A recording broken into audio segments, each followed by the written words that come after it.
Friends from the media, good morning.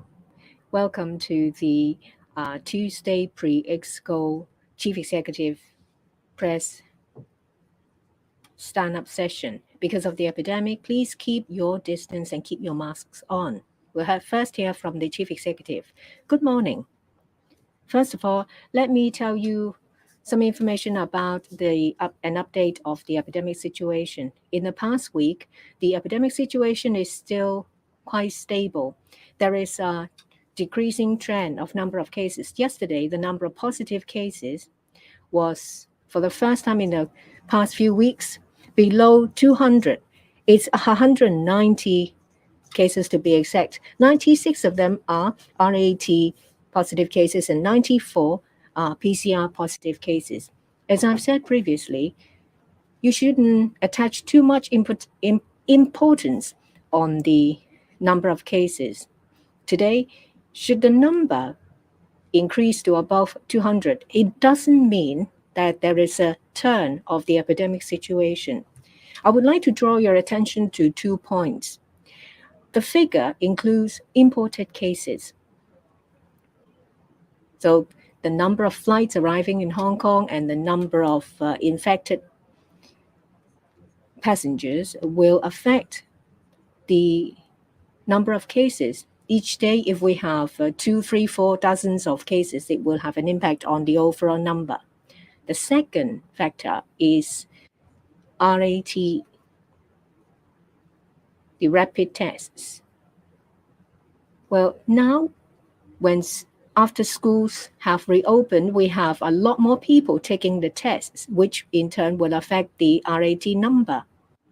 However, we see from the trend of the epidemic situation that since April, it's been decreasing. With the decreasing number of infected cases, that means the CHP, the Center for Health Protection, are able to focus their efforts on genome sequencing analysis as well as contact tracing. Their efforts will give us a better understanding of the situation in Hong Kong. We may have a number of clusters, but the situation as a whole is under control. The situation in schools are quite reassuring. With the resumption of face-to-face classes, we see 700 to 800,000 of students and children covering kindergarten to secondary schools. They do RAT tests every day. As at the 23rd of May, over a month after resumption of classes, we identify through RAT 349 cases. It's a low figure. So we are not too concerned about that, but we are still vigilant. Previously, the Education Bureau announced that RAT requirements for students and teaching staff will be continued till the second half of June. This will reduce the risks of infection on campus. The most important topic at the moment is vaccination. Vaccination is the most effective way to reduce serious condition of cases. When we say that there is an immunity barrier in Hong Kong, we should say precisely that we have a protective barrier against serious conditions and fatalities. Most of our cases are asymptomatic and mild in medical condition. This in turn will not seriously affect or overload our healthcare system. When you're vaccinated, the risk of fatality or a serious condition is greatly reduced. So we will continue our efforts to promote vaccination. For those over the age of 3, for the first and second doses, the overall vaccination rate is satisfactory. For the first dose, it's 91.9%, and the second dose is 86.5%. The rate of vaccination of the third dose is still increasing. As at yesterday, over 30% of the people who went to get vaccinated was for the third dose. Today, the vaccination rate is 53.7%.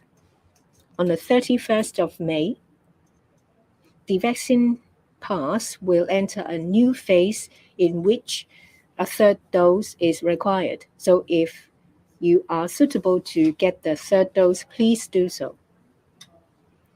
There are concerns about the fourth dose.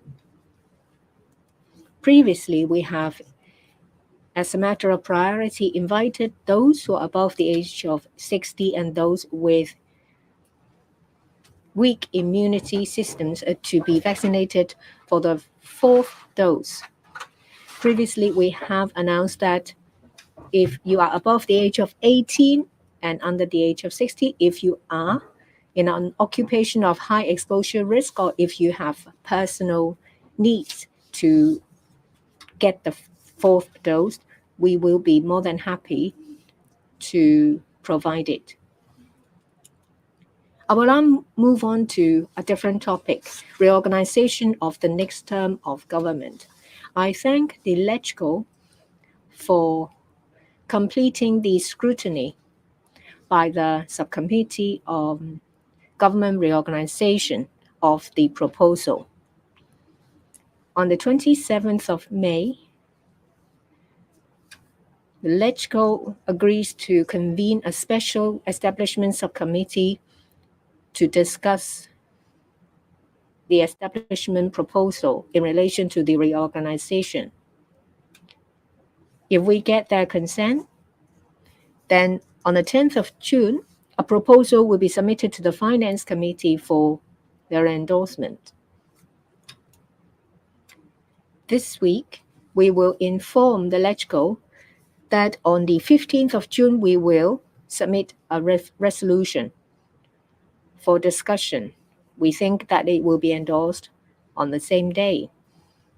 So the entire proposal has been on schedule. This is conducive to the forming of the new team of the next government. We're happy to see that the epidemic is stabilizing. So in relation to celebratory activities of the 25th anniversary of the reunification have restarted. There were some activities and events that have been postponed or cancelled. But now we have restarted the campaign. Yesterday, the Leisure and Cultural Services Department, the LCSD, has launched a large-scale campaign. They are the main department in charge of these activities. There are events covering visits to museums, etc. These large-scale activities will take place as scheduled. We hope that it will not be affected by the epidemic. This year is the 25th anniversary of reunification. This is an important year. In the past 5 years, with the staunch support of the central authorities, we have been put back on the right track. We have a theme for the anniversary. The Chinese name of the theme means going forward. It's sung by a number of singers. If you listen to the lyrics, you will feel that we are back on the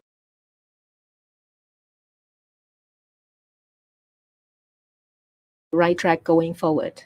Now the floor's open. If you'd like to ask questions, raise your hand. If you are named, use the microphone we give you and identify your media outlet. Please limit your questions to 2, and there will be no supplementary questions. The gentleman at the back. Good morning, I'm from Hong Kong 01. 2 questions. First, the 25th anniversary of reunification. You mentioned a number of activities that will take place on schedule. Do you know if there will be any visits by state leaders? Will the epidemic situation affect that? Second question is about reorganization of the government. There are legislators expressing concerns are saying that with the proposal, there are a number of creation of posts in the highest echelon of the government, say, for example, deputy chief secretaries. Is it going to be effective, or is it going to be a duplication? Based on your experience, what impact will it have on efficiency of governance? As I said, the 25th anniversary of the reunification is an important time. Of course, we look forward to visits by state leaders. We look forward to their important speech. It's just like 5 years ago on the 1st of July, President Xi made an important speech. And what happened afterwards showed that the president know very well about Hong Kong, and it also showed their support. At this moment of time, I'm unable to give you any information. When we're in a position to do so, we will make announcements. Of course, it depends on the epidemic, because the epidemic will affect in strategies towards public health. We hope that the epidemic situation will continue to stabilize so that we can all celebrate the 25th anniversary. Regarding the reorganization, as we've always said, it's done for the next government. Part of the proposals made by this government, that is, was first made in the policy address in October, and at the beginning of the year, I made a proposal about changing the number of bureau from 13 to 15. But the entire proposal was welcomed by the chief executive-elect.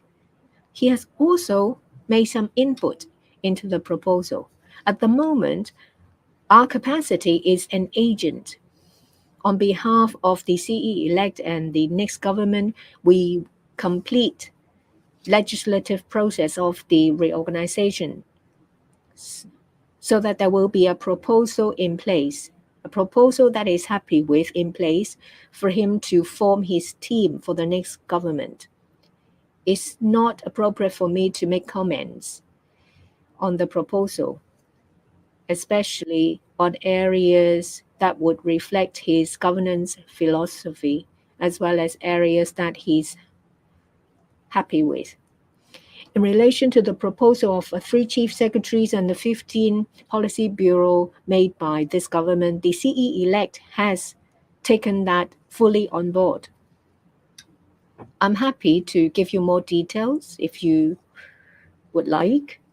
However, as you said, the concern is actually not about this area. Next question. To my right at the front, the lady. I'd like to ask...